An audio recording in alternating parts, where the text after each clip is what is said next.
It's a very late night or early morning, however you look at it, and I'm about to catch a one-way flight.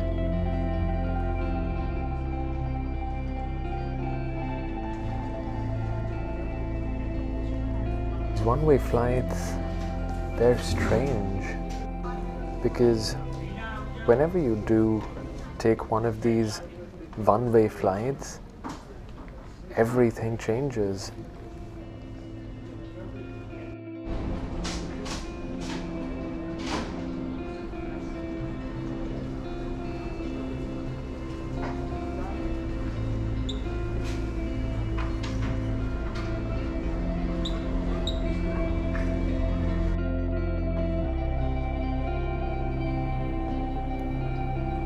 Of course, I'll not tell you where I'm going. Maybe I'll just let you experience it.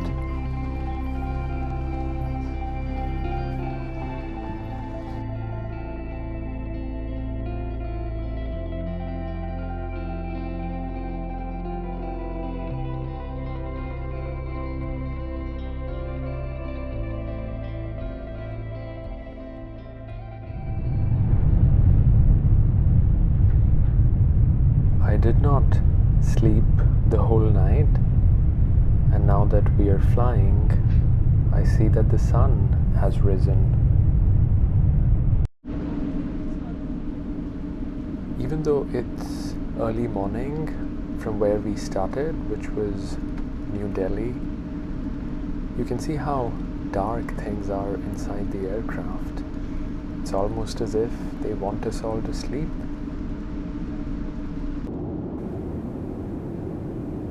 And everyone seems to have fallen asleep.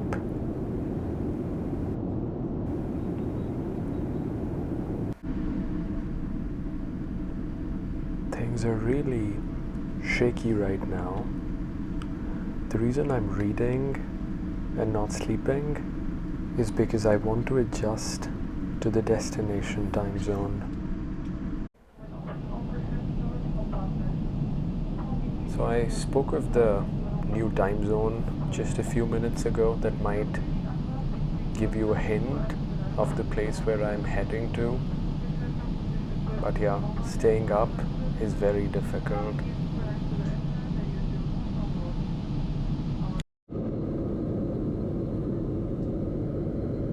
Wow, that's so wonderful. I think we are close to 10 kilometers above the earth right now, and the only thing that can compensate for the pains of a long distance flight is the view.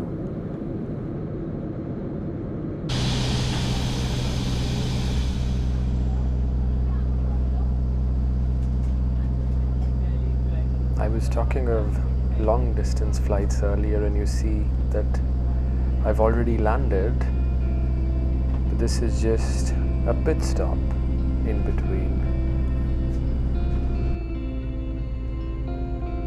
So we are roughly about 25%, 30% done on our journey. So there's clearly a lot more to fly. We are basically moving to a completely different side of the world.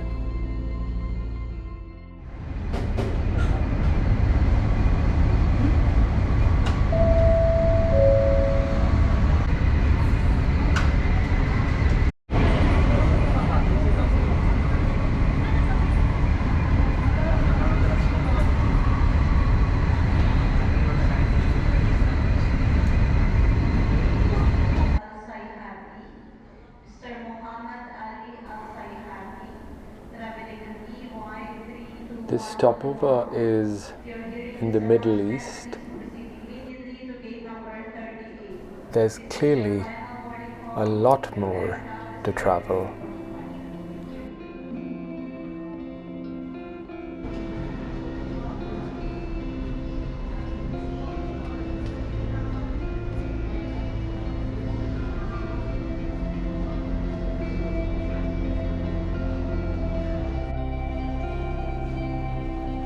The thing about transiting at an airport, it's that you cannot really change your mind. You cannot really get out of the airport or even travel back. You're kind of stuck.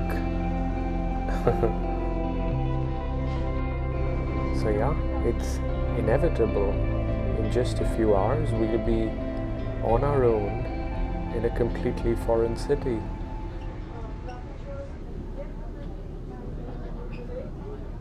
Almost inevitable, I should say. I hope they get enough fuel on board, because this plane will keep flying for almost 14 hours. All up to this engine, and of course the other one under the other wing. Good morning to you. This is your captain. Shortly you will be in our way at the moment reloading the cargo. As soon as we finish, we'll be in our way, flying time approximately 14 hours to Washington, and we shall reach final cruising altitude 38,000 feet.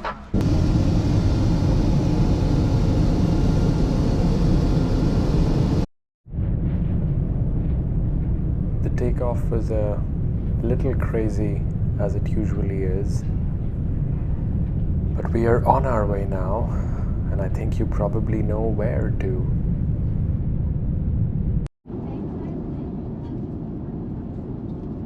This is the first of many meals on this flight, and I don't really know what meal this is though. I mean, is this lunch or is this dinner?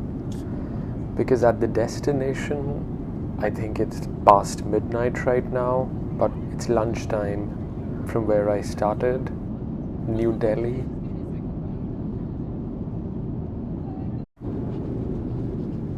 So I think I mentioned this already. I haven't slept the whole of the Delhi night, and right now, when it's the Washington DC night, they keep serving me food.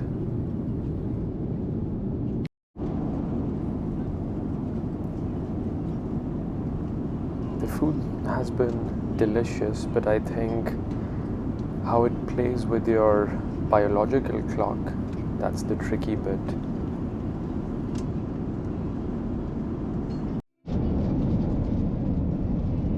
It's always been a mystery for me.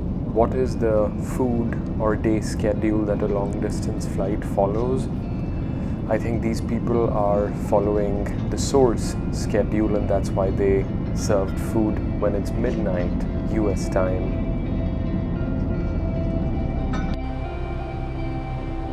I was saying schedule earlier. That's of course one more difference. The English that we grew up with, we use the British pronunciation, which is schedule, but the Americans call it schedule. And I guess because of the jet lag, we'll definitely be struggling with our schedules.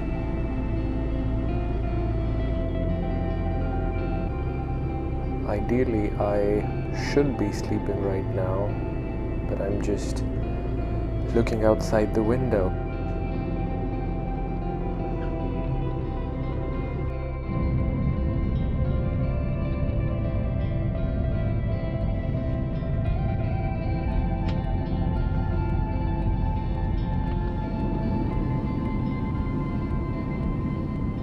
I was able to sleep for some time, and if I look at the Washington DC time zone, I think I slept very late at night or maybe even early morning, and I slept for like 5 hours, I think, something like that. And now if we want to really tune our body to the destination time zone, I think we should not be sleeping, and we should ideally be eating something, maybe some sort of breakfast.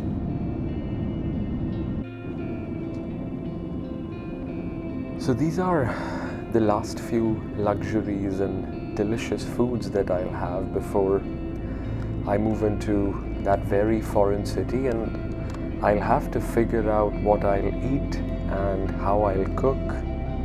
I've never really been a cook.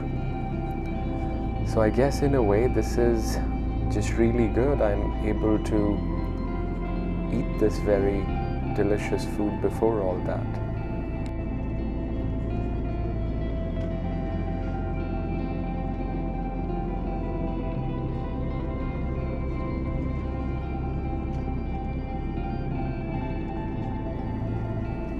This is like very delicious. I just love it. Of course, the decision to move was my own, but still, when you follow through with such things, it's like very difficult.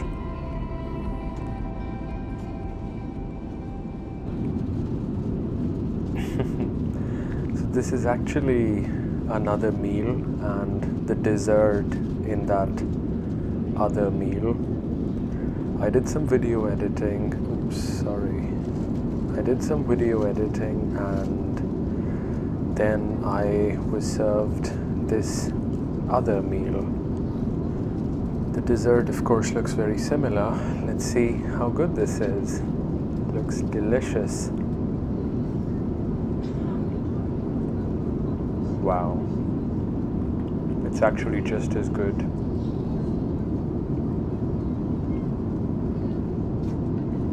Having it with my coffee.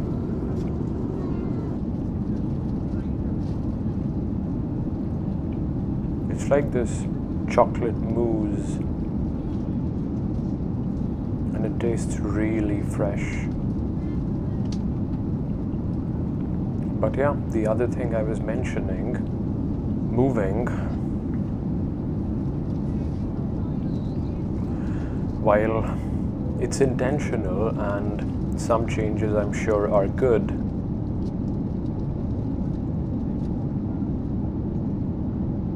as long as they align with your goals, this will be very difficult because I know nobody in the new city and I don't know any of the places.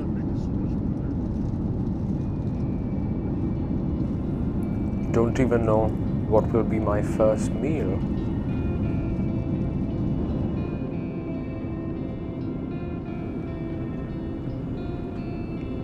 It's happening very soon now. In about half an hour, I'll be landing in this strange new city, Washington, D.C.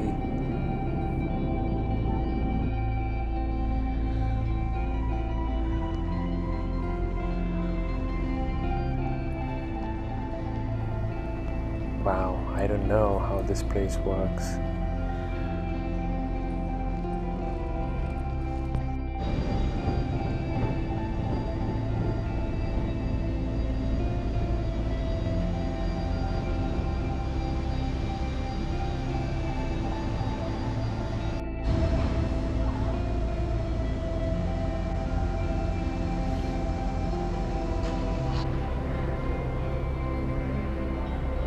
Wow, this is quite something. This is difficult.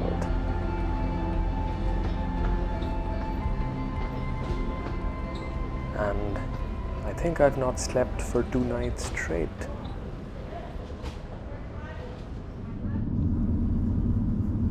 That's the Pentagon, the driver tells me. And yeah, I was doing the math. It's been 28 hours since I left home in Delhi, and I've still not reached the hotel. That's the Pentagon again.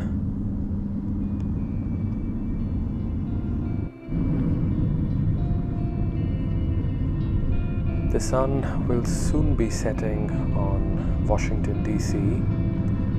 As it rises, back in New Delhi.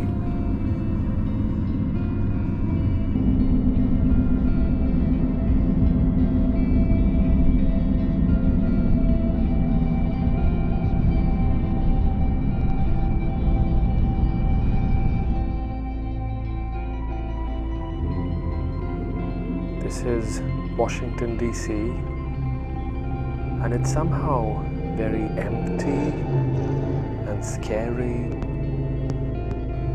and rainy, and I need to step out and get dinner.